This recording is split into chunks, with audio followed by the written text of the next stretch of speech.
What's up, my family? Listen, first-time listener, or you've been here the whole damn time. Hit that like, hit that subscribe, giddy up, let's go, no notes. That's my baby. That's my baby. We're going at it at 110%. I just want 5 minutes of happiness, please. Just give me 5 minutes. And they scored! They did it! What the hell was that? Oh, yeah! What the f*** are you talking about? All right, everybody, welcome into Real Talk Fantasy, exclusively on A2DRadio.com. We are live.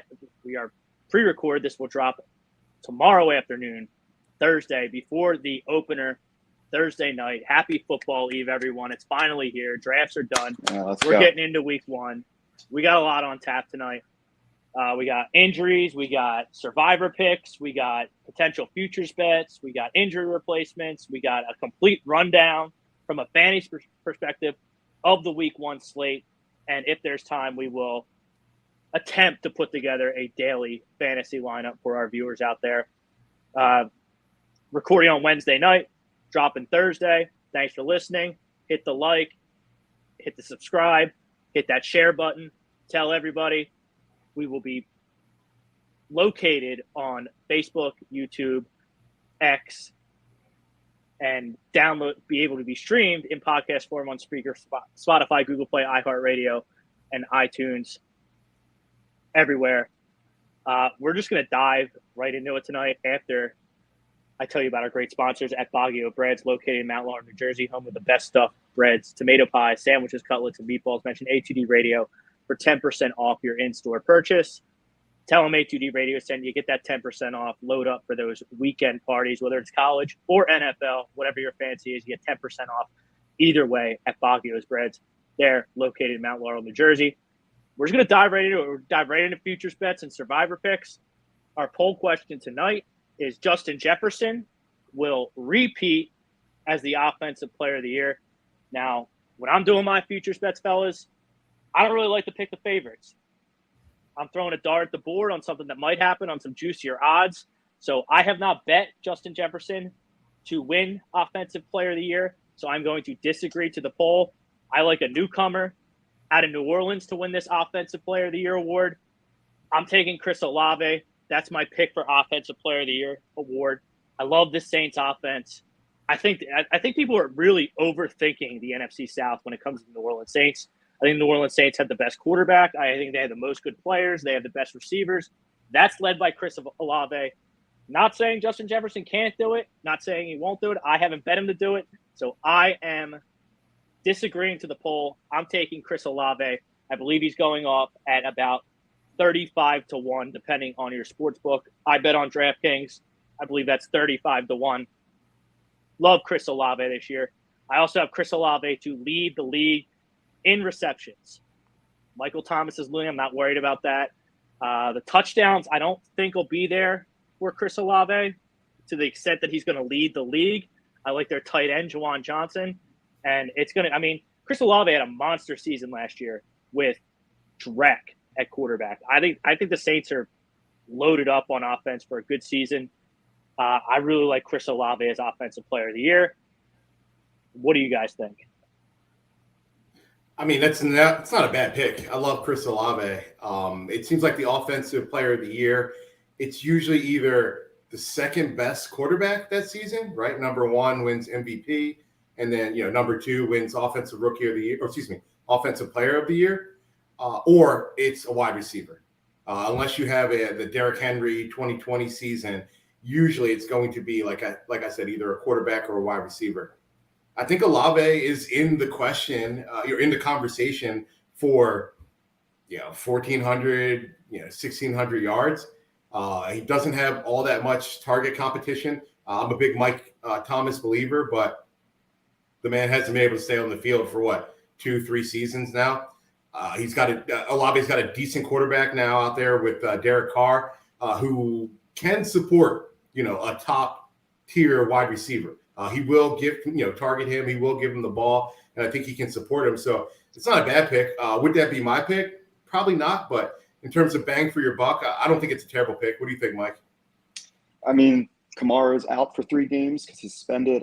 That's more targets that are going to go Olave's way. He could build a quick early lead, and especially if his team is in contention towards the end of the season, voters tend to watch the teams that are in the playoff hunt. So he's definitely a good pick. It's definitely a good dart. Personally, I'd probably go Justin Herbert. I like him as the MVP, like him offense player of the year. He's going to win something, I think. New offense coordinator. They got him Quentin Johnson, offensive line healthy. I could just see, him not winning the MVP, but being in that conversation for offensive player of the year. Kellen Moore, he puts up great offenses. Yeah, I don't know what the odds are. I don't have them right in front of me. If you pick a quarterback, it's never a bad option, right? Yeah, like I said, the MVP usually goes to a quarterback, and then the offensive player of the year usually goes to a quarterback. If there's a second quarterback who's almost as good, or a wide receiver. I don't have the odds in front of me. So Josh Allen, never a bad choice. If Lamar Jackson has, a big bounce back season, I think should be in the conversation. If Justin Fields runs the way he did last year, but can be more efficient, maybe win a few more games, I think he should be in the conversation. Again, I don't have his odds in front of me, but at this point, before the season, it's got to be a lot of bang for your buck, right? We don't know. We don't have any stats to work off of, so we haven't seen any games or anything like that. So it's really just a dart throw. I would definitely work my way down the board, trying to get some longer odds until we can get some real game film to assess and see how these guys are doing. But you're not going to go wrong with one of the top tier quarterbacks or a wide receiver that can put up, Cooper Kupp of the past numbers, Justin Jefferson of the past numbers. We're talking, 1,500, 1,600 yards. Tyreek Hill last year was right in the conversation until he got hurt. He was looking to potentially break the all-time wide receiver record. So quarterback or wide receiver for sure. Yeah, Tyreek Hill was on pace at one point in last season to have 2,000 yards receiving, breaking Calvin Johnson's record. Jesse, I know you have some of these running back futures bets in mind. We talked about quarterbacks. We talked about receivers a little bit. What do you got with the running backs?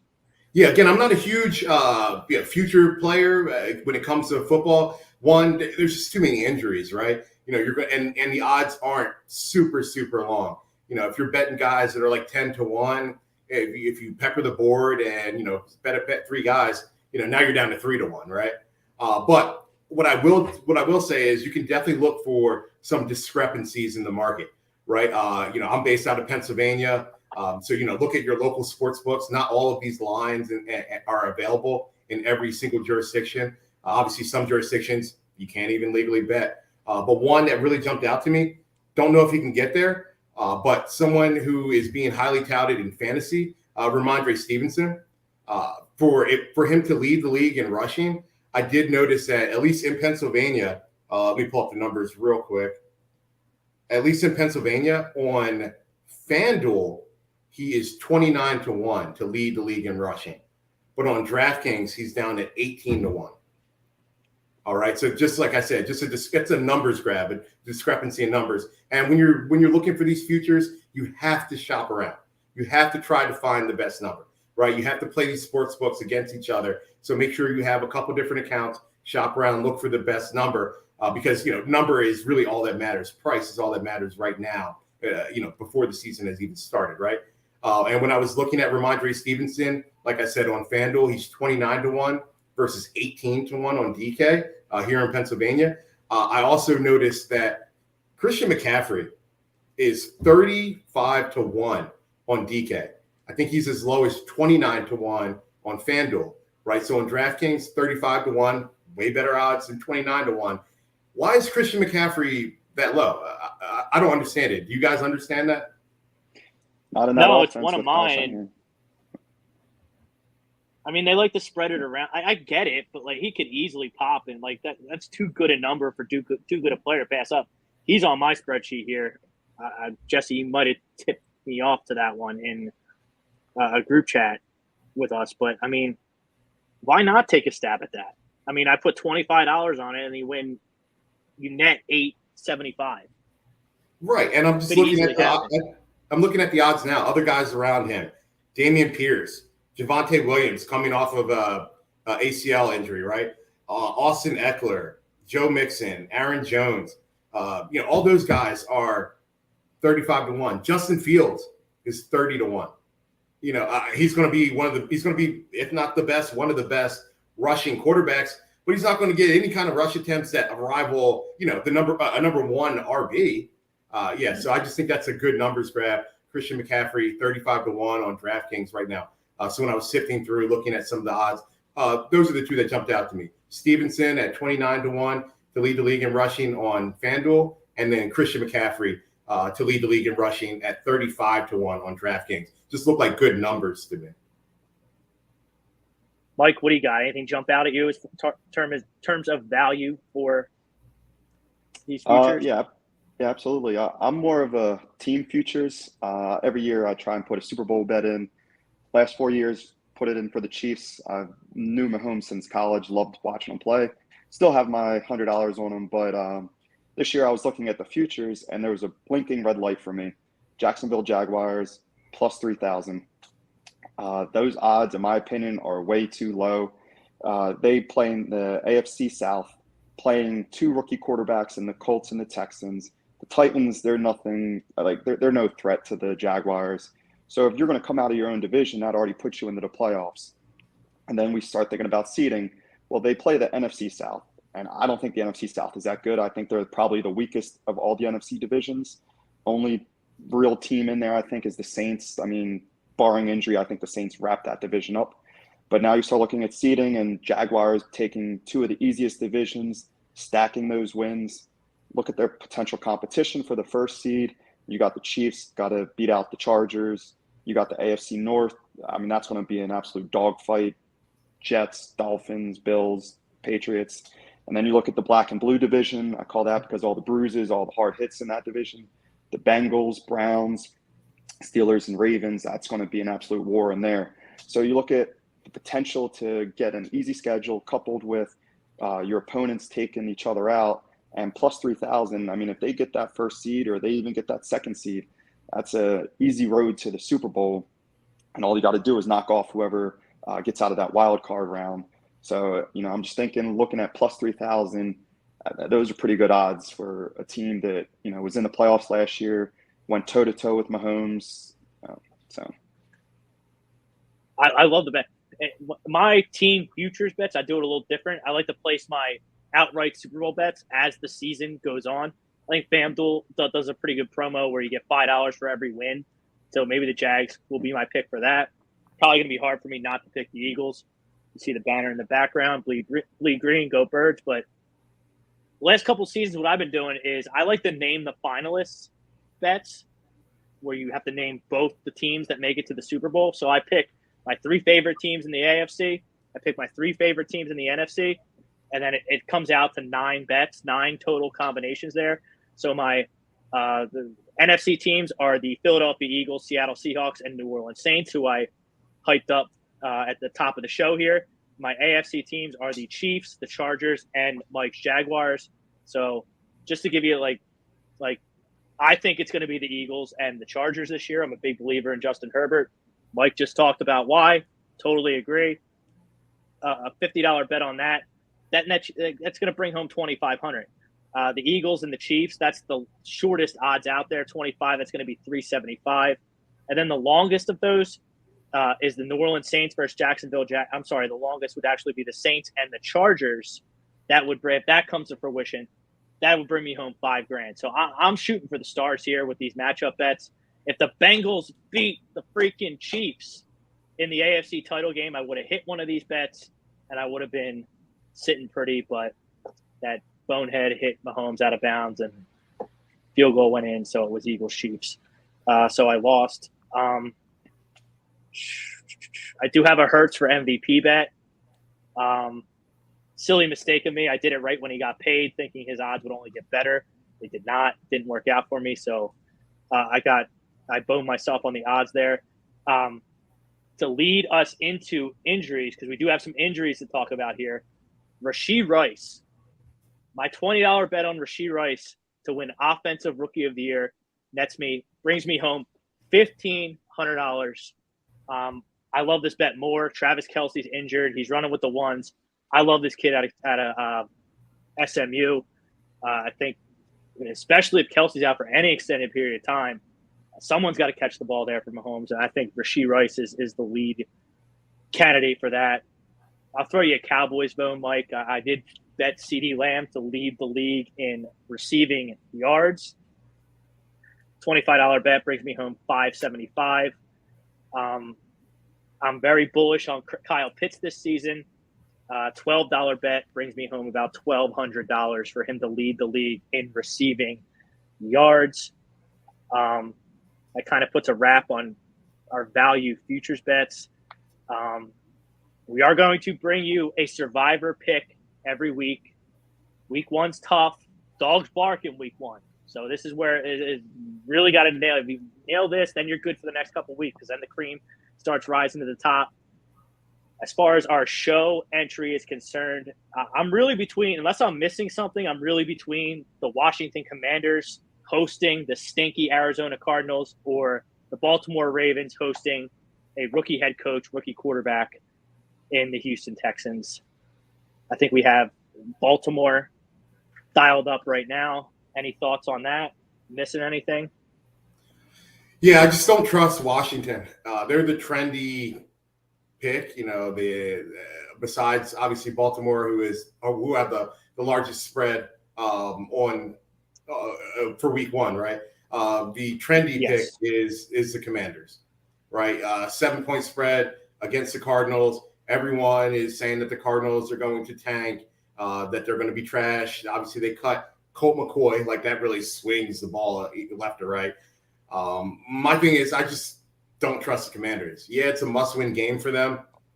First game, out of the reign of the Fjord Schneider. So now that they have new ownership and everything, there's a lot of optimism around Washington. I just don't trust them. And if there's one thing I know for sure, it's the Cardinals have heard every single thing that we've heard all offseason about how terrible they are, about how they're packing it in. It's a lost season. They have a new head coach who has been ridiculed and blamed for losing the Super Bowl last season. That's all bulletin board material, right?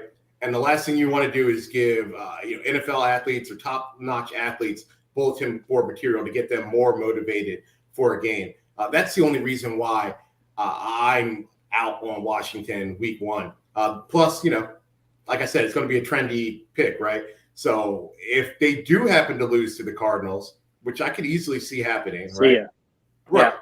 Then, goodbye to half of your survivor pool, right? I think on ESPN they call it an eliminator pool or eliminator challenge. Back in the day, used to be called a suicide pool, right? We're all talking about the same thing. You pick one team to just win each week. And once you pick a team, you can't choose them again for the rest of the season, right?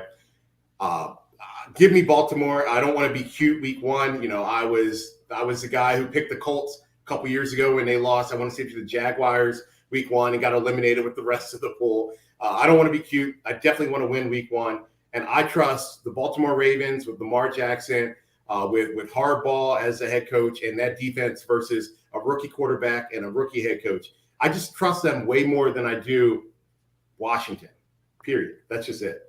Mike, I mean, I know you were the one who brought up Washington, and you're not the only one by any means. Trust me. What are you thinking about it? I mean, Cardinals are starting Josh Dobbs. He does nothing for me. But at the same time, I do understand where you're coming from.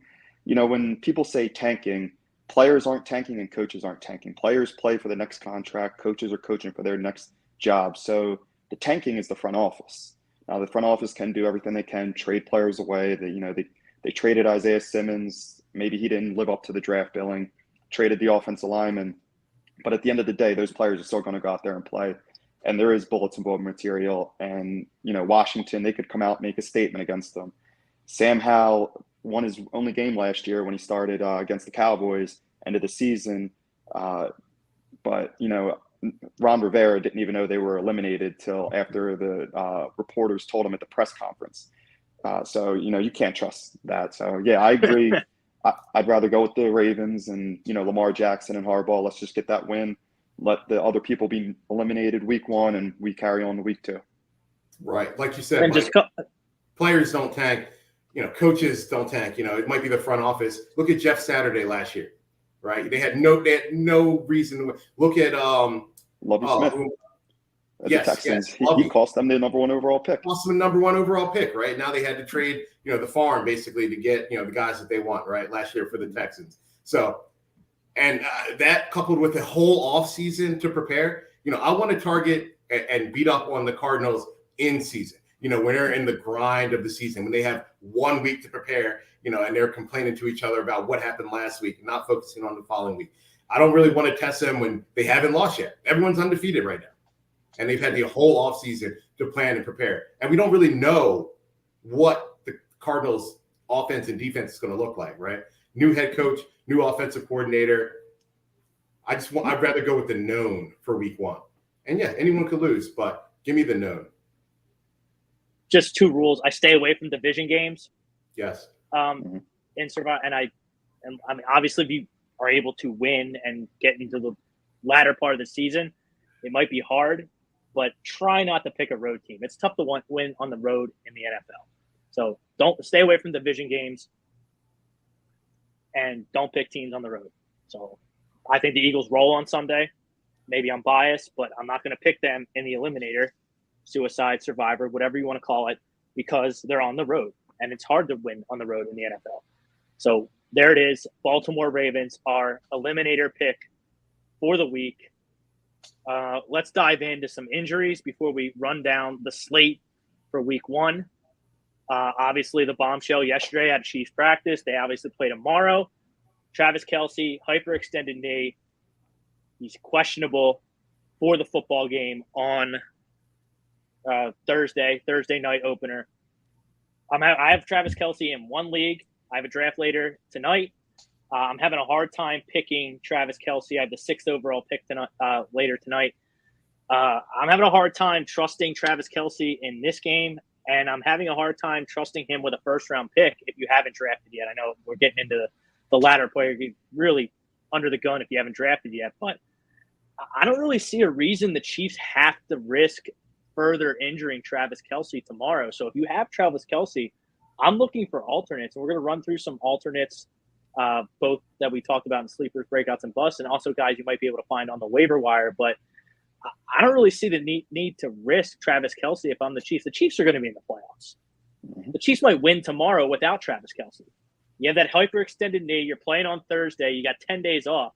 I don't really see a reason to risk it. I will be surprised if he's in the lineup tomorrow.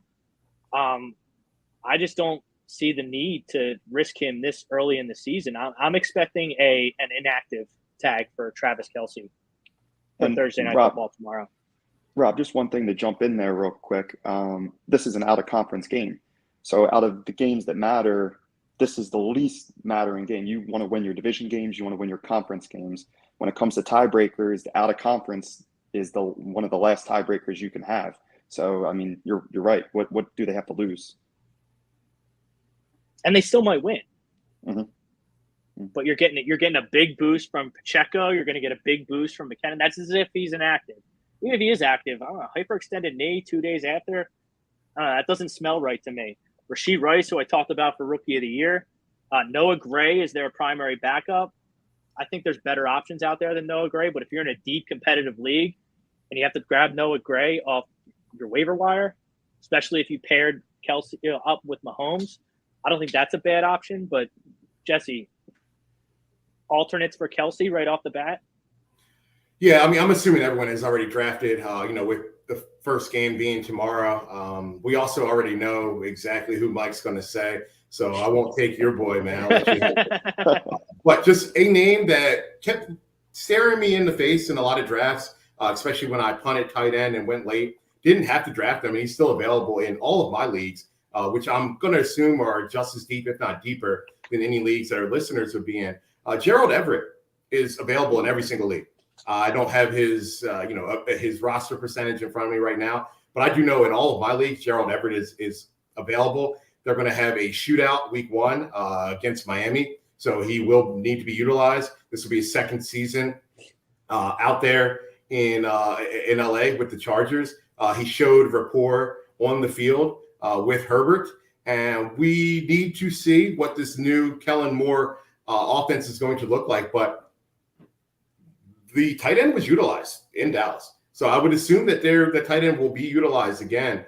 And Gerald Everett is a great receiving weapon. So just someone to throw out there who should be available in all of your leagues. Gerald Everett is a decent, fine 1 week starter. Yeah, I couldn't agree more. I mean, my two tight ends were Gerald Everett and Jake Ferguson, who is what I'm going to give you guys. And I would draft them in the last 2 picks because I thought the value was there. But with Jake Ferguson, depth chart came out. He's listed as the number 1 tight end. I believe the rookie that they drafted was listed as 3rd. So that just shows you what they think of Jake Ferguson, second year in the system. Prescott loves his tight end. CeeDee Lamb's going to get double covered.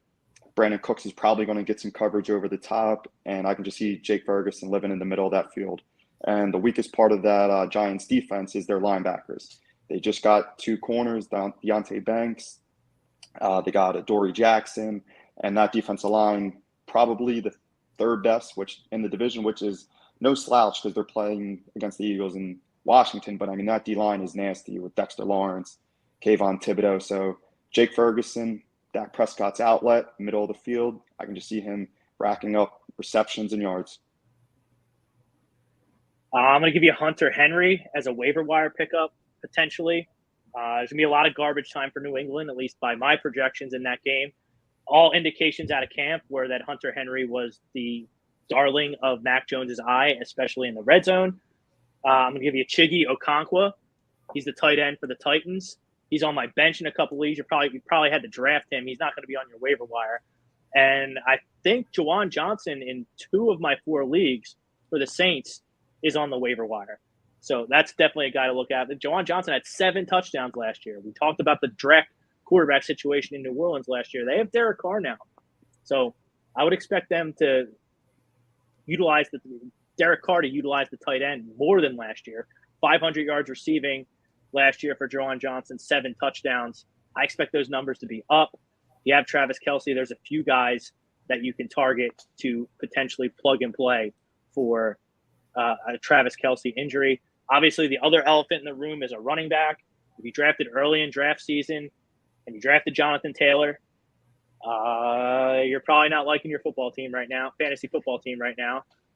He's not going to play for at least the first 4 games. I don't see him suiting up unless he gets paid or traded, both possible. But as far as running backs go, Jesse, you talked about him last week. I was able to snag Raheem Mostert in a couple leagues off the waiver wire.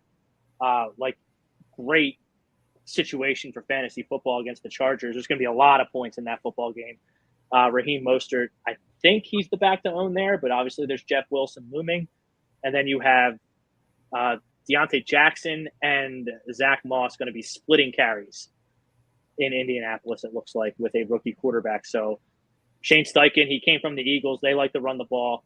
I think Shane Steichen's a good coach. I think no matter who that running back is in Indianapolis, the Colts are going to run the ball to support that rookie quarterback in Anthony Richardson. Replacements for Jonathan Taylor. Yeah, that's tough. I'm hoping that you drafted, some running backs that you could start. It's going to be hard to find waiver wire running backs, right? You really need an injury in order to bring value to guys that are left out on waivers. Rob mentioned some of the replacements that are right there in Indy. So those are guys that you could look towards. I don't really have too many guys that are going to be available in a lot of leagues that you'll be able to pick up off of waivers, right?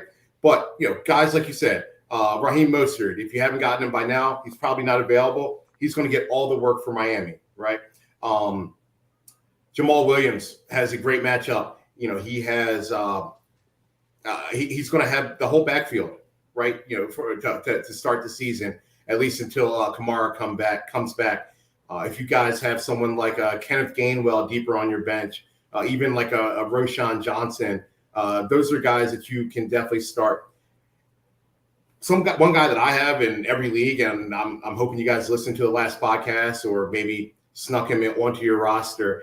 Damian Harris is a good running back when he is healthy and on the field. And I know James Cook has been the hype of all offseason training camp reports and all, but Buffalo has shown that they like to use multiple running backs. They like to use a running back between the 20s that it's kind of like a passing downs back. And then they like to have a running back that they can hand the ball off and that can get to the goal line. I think that's going to become even more apparent. One, with Josh Allen getting older and them trying to keep him healthy, right? Don't forget, Josh Allen was hurt last season and he played through injury, right? And number two, they don't have Brian Daboll anymore there calling the offensive plays. So you would think without that great offensive mind, they'll get to more of a traditional, simple style of offense, if you will. And I do believe that could add some huge fantasy value to Damian Harris. So if you happen to have him on your team, he's a great replacement this week. And honestly, weeks moving forward, as long as he stays healthy. But those are two guys, Williams and Damian Harris, that I hope you might have on your team. They're not available on waivers, but they'll be fine week 1 starts. Yeah, I love Damian Harris. I have a lot of shares of Damian Harris. James Cook's got to show me the money.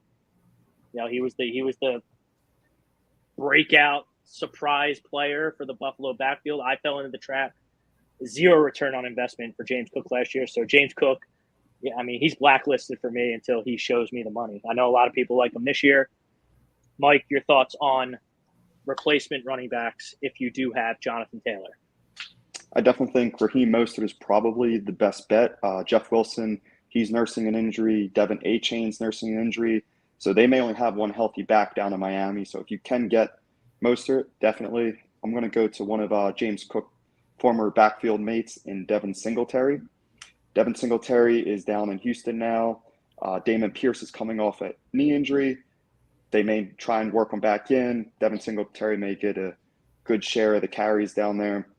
They have a rookie quarterback, so they're going to want to try and limit the big hits and exposure for him. So I definitely think that Devin Singletary can be on the radar. And I'm a nerd, so I was looking at the Atlanta Falcons depth chart, and something stuck out to me. Cordero Patterson was listed as a J. I've never seen that before. I went to Twitter. I saw that his Facebook page went to the Joker. So I was like, oh, so they're listing him as the Joker. Started reading up on all of the reports from their owner, and he was like, Cordell Patterson, receiver, running back, and he's done that in the past, kick return. There just could be an opportunity there where a couple of years ago, everybody's like, oh, Cordell Patterson's a running back now, didn't get any shares, and you pick him up week 1 or week 2, and he ends up being one of the best pickups all year. So just looking at the depth chart and seeing the Falcons do that, I wonder, do they have plans for him, listing him as the Joker and not the second or third running back? Are they going to, put him out there with Bijan at the same time? How many touches could he potentially get? So I just keep my eye on that right there. Yeah, but if you're looking for him as a week 1 replacement, definitely make sure you check the depth or the injury reports, because I believe he's nursing either a shoulder or a knee injury. And all reports in the offseason are that they're going to be very gentle with him, bringing him, and be very cautious with him, bringing him back. Great player. They will utilize him, and he's a type of player that's better without a full workload, right? You don't want him getting too many touches. You want him healthy, but he's proven it. If he's healthy and on the field, the man is electric with the ball in his hand. But if you're looking for him week 1, just make sure you monitor the injury report. One deep sleeper I want to throw out there, if you're in a 16, 14-team league and you have Jonathan Taylor, all the reports out of Tampa Bay's camp is they love this Sean Tucker guy. I don't know much about him, but he is number 2 on the depth chart. I think there's going to be a lot of points in that Tampa Bay-Minnesota game. If something goofy happens with that backfield, obviously Rachaad White. I like Rachaad White. I have him on multiple teams, but teams use multiple running backs these days. So if you're really, really, really stuck, Sean Tucker, he's emerged as the primary backup to Rachaad White in a matchup where I think there'll be a lot of points. So there's a name, an additional name that probably absolutely on your waiver wire that you might be able to grab, and maybe he snags a touchdown, maybe gets a big play. Obviously, if you're getting that deep into the player pool, that's all you can hope for is a touchdown. Last injury, there's 2 receivers really that Terry McLaurin, it looks like he's going to play, but he has turf toe. If you have ever had a fantasy player have turf toe, it's an absolute nightmare. It nags the whole season. He already has it, and it doesn't look like Cooper Kupp is going to be ready to go in Seattle this Sunday. So different receivers. I'm going to go to the Sunday night matchup. Jalen Hyatt. I think this guy's a player. I'm not thrilled with his situation with Danny Dimes, but Danny Dimes might be good. I was talking a lot of smack on Jalen Hurts this time last year, and he certainly proved me wrong. So Brian Daboll's a great coach. Danny Dimes might step up. Jalen Hyatt, he is the all-time leading yards per catch leader in SEC history. So he's a big play waiting to happen. I like Jalen Hyatt a lot. That's my primary guy that you probably drafted to replace either a Cooper Kupp or potentially a Terry McLaurin due to injury. I like sticking with the rookies. I like Zay Flowers too. I think ultimately he's going to be the receiver to own there in Baltimore. Lot of yards after the catch opportunity with Zay Flowers. He catches everything and he can make guys miss. So don't worry if you have one of those 2 guys. I think you'll be just fine at receiver. It's a throwing league, so receivers you shouldn't be that hard pressed to find, whether it's on your bench or the waiver wire. Yeah, especially if it's like a half point per reception or a standard league. Getting a huge target share, catching 10 balls isn't that big of a deal unless it's you get a full point per reception, right? And if it's a standard league, you can catch 1 ball for 80 yards and a touchdown and outscore most of the receivers that week that catch even 10 balls. So definitely keep that in mind. Keep your scoring format in mind.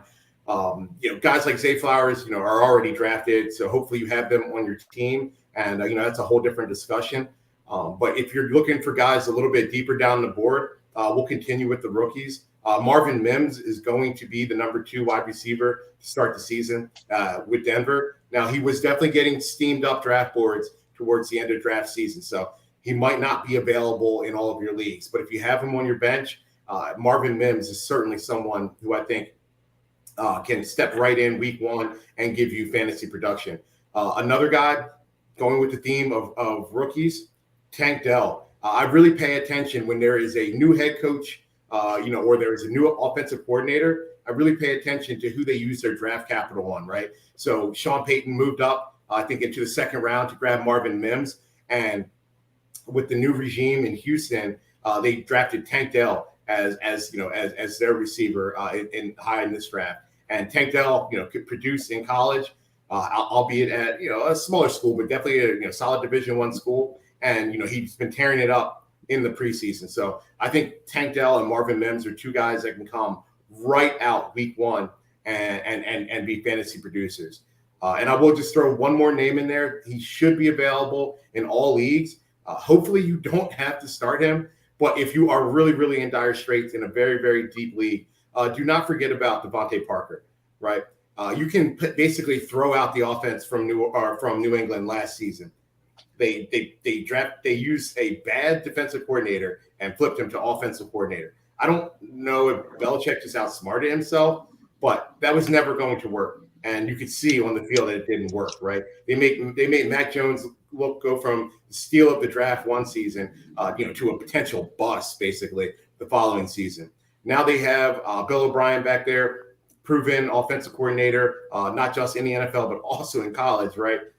I expect the New England offense to be much better and to actually produce some fantasy points and some fantasy value. And Devontae Parker has simply not been drafted in any leagues and will be available in your league if you really need a deep waiver wire wide receiver ad for week 1. I got to go, Marvin Mims, you took him from me. I'm a big proponent of rookie receivers in their first year, and he was one of the ones I highlighted, especially since Judy, he's nursing an injury. Broncos loved him enough to go up for him. Big fan of Marvin Mims. So since I can't use him, I'll go Sky Moore, 2nd year in that Chiefs offense. Now, this will probably depend on how many teams are in your league, if he's available or not. But Mahomes, you saw him in the Super Bowl. He went to him, got a touchdown against those Eagles, helped them win that game. And another guy I really like, it's probably a feel-good story a little bit, but he's coming back from leukemia, is John Mechie down in the Texans. I mean, I love this guy coming out of Alabama. He was a producer, and coming back, this will be his first game back. I can just see them targeting him, showing that he's fully back. So John Mechie definitely in deeper leagues. I probably wouldn't start him if you're only in like a 10 or 12 team league, but any more than that, and if you need somebody to replace Cooper Kupp, you can look towards John Mechie. Yeah, before we move on, John guys, Mechie, he is questionable this week. John Mechie does have a questionable tag. I do have him in a league, so just keep your eye on that. He does have a questionable tag on him as of Wednesday evening. Just having a tough decision in a couple of my leagues, and wanted to throw it out there to you guys, and hopefully it'll help the rest of our listeners, with some of their fantasy decisions. But we have the 49ers and the Steelers facing off week 1, arguably the two best defenses in the league, right? So I don't really love a lot of the matchups for players that I have on either team. You're going to start CMC. You're probably going to start Najee because you have to, right? But the receivers, you probably have some depth and some options to back them up, right? So my question is, am I thinking too much by saying, would you guys rather start, the 49ers receivers in Deebo Samuel and Brandon Ayuk, the Steelers receivers, right, in Pickens and Deontay Johnson, or would you rather start the Tampa Bay wide receivers, Mike Evans and Chris Godwin?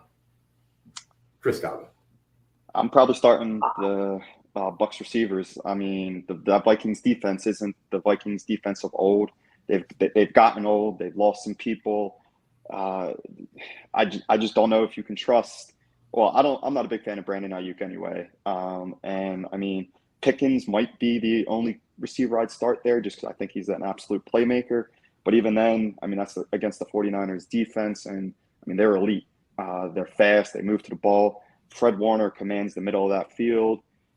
They're fully healthy. Nicky Bosa just got his contract, so he's going to be out there headhunting. So I definitely have to lean towards the Bucs Vikings, which I think is going to be a higher scoring game, a lot more potential. Maybe Baker proves us wrong, and he starts airing the ball out and getting it to Godwin and Evans. But if I had to choose between Evans and Godwin, I'd go Godwin, just because Baker is more of a 5-10 yard passer. He's not necessarily going to go deep, but definitely go with the Bucs. Definitely the Bucs. I mean, as far as Deebo Samuel, Ayuk is, I'm kind of with you. Ayuk's kind of meh. But if you look at the splits last year for Deebo Samuel's fantasy production with and without CMC on the field, it's night and day. Deebo Samuel was a wide receiver 1 when CMC wasn't on the team or out injured, and he was like a 10-point guy when CMC was on the field. So, I mean, I can find a 10-point receiver anywhere. That's a tough matchup. Pittsburgh's going to be all jacked up, ready to play. And you touched on it earlier in the show when we were talking about the Cardinals. Baker Mayfield, he's heard everything, that he stinks. He's washed up. He can't play. He's about to he is going to be ready to go week 1. I think there's going to be a lot of points in that game. Mike Evans versus Godwin. I think Mike Evans is more likely to score a touchdown. So I might go in that direction as far as the Godwin versus Evans debate. But if you made a list of those 6 receivers, the top 2 are Godwin and Evans, at least for this week, just because of how I think the game script is going to go in that game as opposed to the Steelers and Niners game. All right, good. I think I'm playing you, Rob, so I'm going to start Godwin. Let's run down some of these matchups, see if anything stands out to anyone. Let me get the games up here. Oh, let's start with the open. We can probably tie this in with daily. Injury. We can probably tie this in with the daily fantasy lineup too. Tie it all in. We don't have to look up the prices, but we'll target games that we think are going to be high scoring that we really like. All right. Yeah, and just since we have a second, utilize Vegas, right? Utilize the betting lines. look at the betting lines and see what are the higher scoring, what are the higher totals, week to week. And, those games are going to be the higher scoring games. Of course, those lines aren't perfect and they're not always going to hit, right? But everyone in the world has seen the lines and has scrutinized over them and has, made their pick either over or under, right? So those lines are a good barometer to use, if you're trying to decide between, a wide receiver on one team or a wide receiver on another. You might want to go with the wide receiver in the game that's going to be the higher scoring, that has the higher total, over under total on the Vegas line. So definitely utilize those lines. I 100% agree with that. Vegas is rarely wrong. They always put it in within like a half a point or a point or two. So if you see, a game at 40 and you see a game at 54, definitely look at the 54 game players who's playing in that game. So.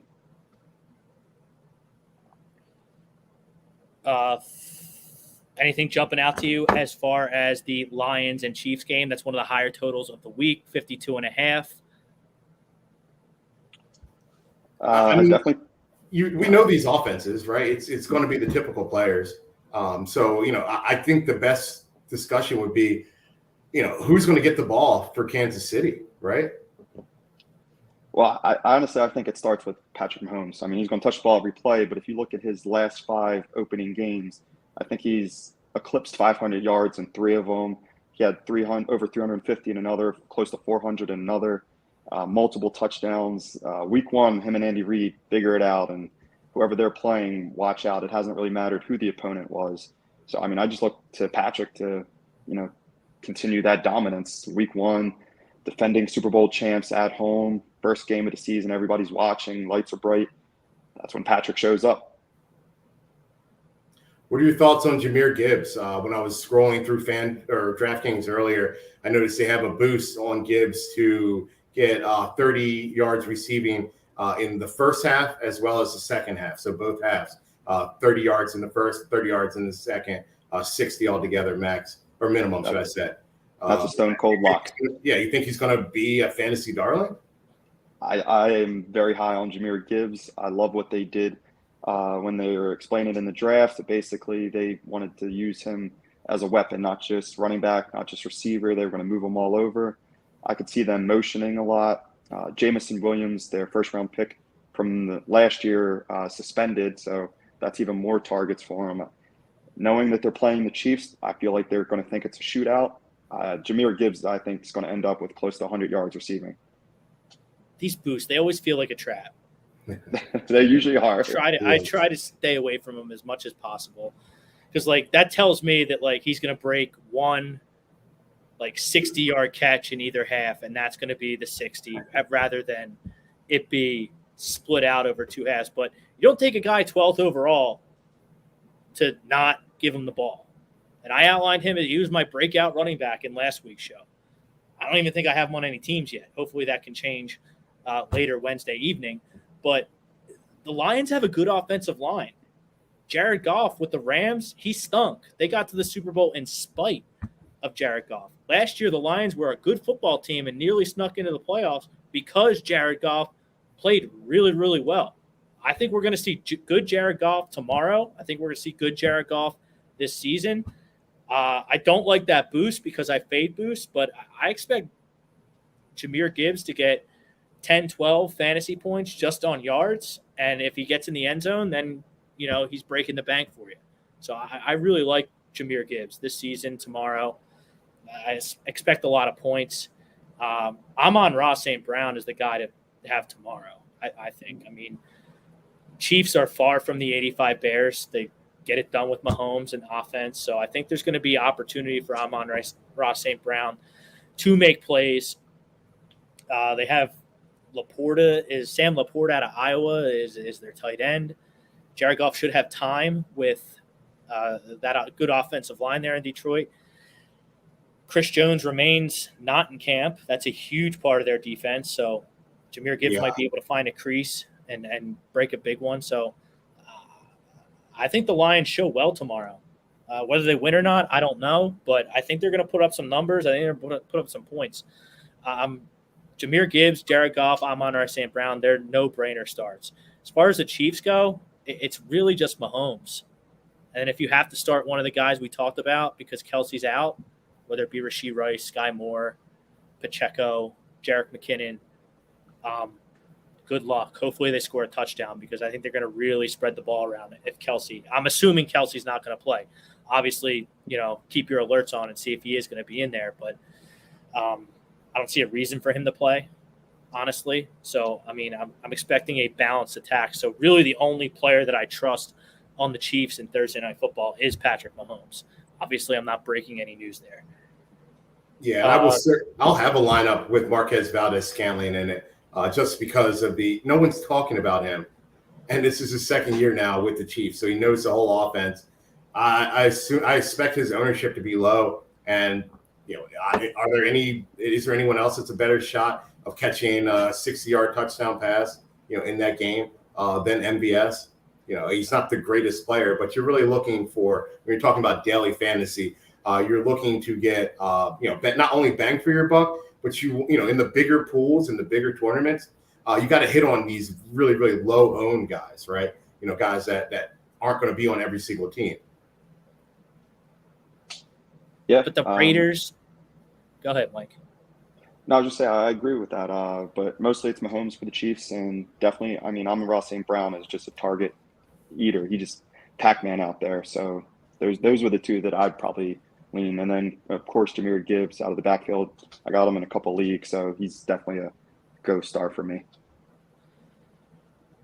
We talked about Marvin Mims. I like Marvin Mims as well. Jesse talked about him. Mike talked about him. Do we trust his quarterback in week 1 against the Las Vegas Raiders? Like, what are we feeling about Russell Wilson? I trust Russell Wilson to get the ball to Marvin Mims.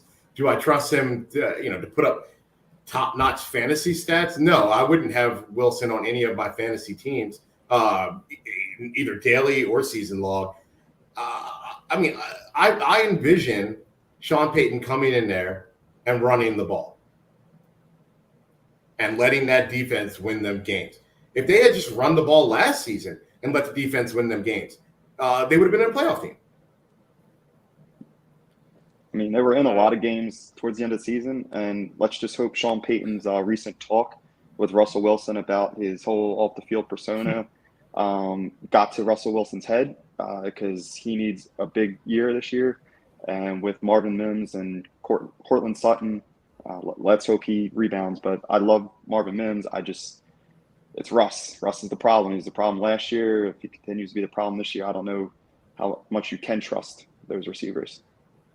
Yeah, I'm forgetting the exact stat, so don't quote me on this, but it's something along the lines of if Denver's offense last year had averaged, I think, like 18 points or more, maybe 21 points or more per game, they would have been like a 13, 14 win team, something crazy like that. Look up the stat for yourself. It's not those exact numbers, but it's something along those lines, right? If they had actually been able to just average 3 touchdowns a game, they would have been a playoff team, and rivaled for a top 1 or 2 seed in the AFC.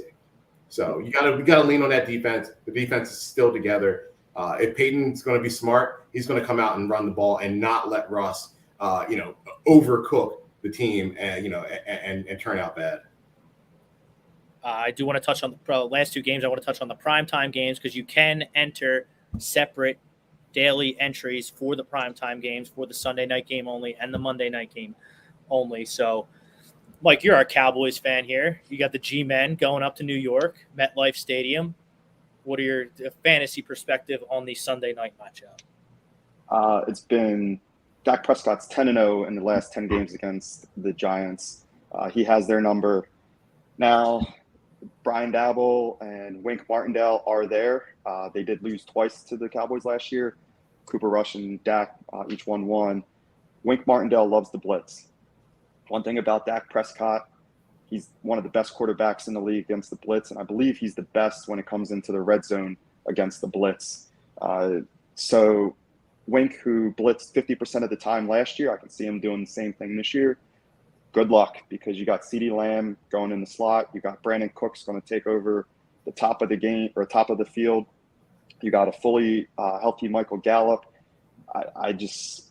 Dak Prescott, in my opinion, if you're going to play a quarterback in that game, is the better start than Daniel Dimes. The only receiver that I like on the Giants is Hyatt out of Tennessee. He's a burner. But again, the Dallas defense, I think, is a top 3 unit in the NFL. So good luck. Personally, I'd probably just lean to a Cowboys heavy roster, even though I know that's a little biased. But when it comes to the Giants, they have their number. The Giants just don't play well against the Cowboys. And you have to have the Cowboys heavy roster in daily, not because the Cowboys are that great offensively, but because they're that good defensively, right? You can't. I don't really see too many Giants having huge games, against the Cowboys defensive front. I like the under in this game. Total sits at 46.5. Games where I like the under, I'm going to stay away from those flyers. Like, let's let Jalen Hyatt. I know I said I liked him earlier. If you have an injury or something like that, throw him in there. He might make a big play for you. But I'm sticking with my studs: Saquon, CeeDee Lamb. If Dak's your quarterback, you're going to roll with him. But games that I think are going to go under the posted total, just start your studs and don't get cute. Find your wild card flex options. In that Minnesota Tampa game, in that Miami Dolphins Chargers game, in the game tomorrow night, Chiefs and Lions. I think there was one more with a higher total. No, that's really it. I mean, I don't really see a bunch of, and really you want to stick with your studs that you drafted in week 1. I mean, a lot of unders have seemed to be hitting. I don't have numbers in front of me, but a lot of unders seem to hit early in the season the last couple of seasons because teams just don't take training camps as seriously as they used to. These first couple of weeks, some teams treat that as an extension of training camp. So, yeah, we talked about some cute things here on the pod with some different sleepers and breakouts and things like that. But when push comes to shove this early in the season, start your studs, don't get cute, get some data, and then fill in with your wild card sleeper options later on in the season. And definitely don't get cute with games that you think in your mind are going to go under the posted Vegas total. That's for you guys to decide. I think the Giants and Dallas is going under on Sunday night. We'll see how it works out. So I'm sticking with my studs. Last primetime game, Jets-Bills, division rivalry, Aaron Rodgers' debut in New York. I think this is also an under. So I'm sticking with my studs here. If you drafted Rodgers as your QB1, put him in there. Josh Allen's a start. Stephon Diggs is a start. Garrett Wilson's a start. I'm waiting to see what the Jets' backfield looks like in terms of distribution and health with Dalvin Cook and Breece Hall. Also, Michael Carter has done some good things in this league. So I'm waiting to see on the Jets running back situation and the Bills running back situation. You made me start someone. Jesse talked about him earlier in the show. It's Damian Harris. Yeah, I'm going to have Damian Harris in all of my Monday night daily lineups. Going to be an exciting game, highly anticipated. Aaron Rodgers' debut out there on Broadway with the Jets. I think Rodgers balls out. I think he comes out and makes a statement. I think later on in the season he might calm down and just try and win games. But I would be very surprised if Aaron Rodgers didn't come out slinging the rock for his very first game with the Jets, even against what has traditionally been a good defense in Buffalo. Not nearly as good of a defense as you might think without Von Miller out there on the defensive front. What do you think, Mike? I was going to say that I think that Bills defense has taken a few hits this past couple of years. Micah Hyde, I know the injury report just came out. He may not be available. Von Miller's on PUP for the first couple of weeks. So the pass rush probably isn't going to be what it was last year. I love Rodgers, love Wilson in these games. I think Garrett Wilson's going to take over, and we're about to see a star Monday night just come out because all the reports are that Rodgers is just cued in on him throughout training camp and is just throwing him the ball. So when Rodgers does that, you're going to end up with a lot of chances. Randall Cobb or Mecole Hardman are going to catch a deep bomb. Mm-hmm. Yeah. All right. That'll do it for this edition of Real Talk Fantasy. For Jesse King, Mike Everly, I'm Rob Brinkman. Enjoy the games this weekend. Good luck in fantasy. We'll be back at you next week with a week 2 preview, week 1 review, waivers, all that good stuff. Until then, peace out, everybody.